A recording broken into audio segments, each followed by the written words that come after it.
ওয়াতাশি, ওয়াতাশি, ওয়াতাশি মানে আমি। তারপরে কি আছে? আনাতা, আনাতা আপনি। আনোহিত ওই ব্যক্তি। তারপরে সান, সান মানে সম্মানসূচক, ওই যে মিস্টার বা ওই যে মিস আমরা বলি না, ওই যে জাপানিজরা এই সানটা ব্যবহার করে, জনাব বা জনাবা। এটা সাধারণত নামের শেষে হয়। আর এখানে একটা দাগ আছে মানে কি, এখানে একটা নাম হবে। আচ্ছা, তারপরে এখানে চান, চান হলো সাধারণত ছোট বাচ্চাদের নামের শেষে ব্যবহার করা হয় এই চান।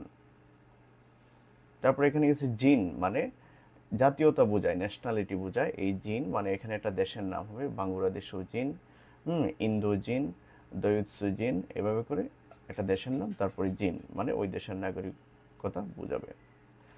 আচ্ছা, তারপরে এখানে সেন্সেই, সেন্সেই মানে শিক্ষক। এখন আমরা স্যার বলে যে আমাদের শিক্ষককে আমরা সম্বোধন করতাম, ঠিক এভাবে আমরা অন্যকে বলতে গেলে কি স্যার ম্যাডামের জায়গায় শিক্ষক আমরা এই যে এটা বলবো কি সেন্সেই বলবো।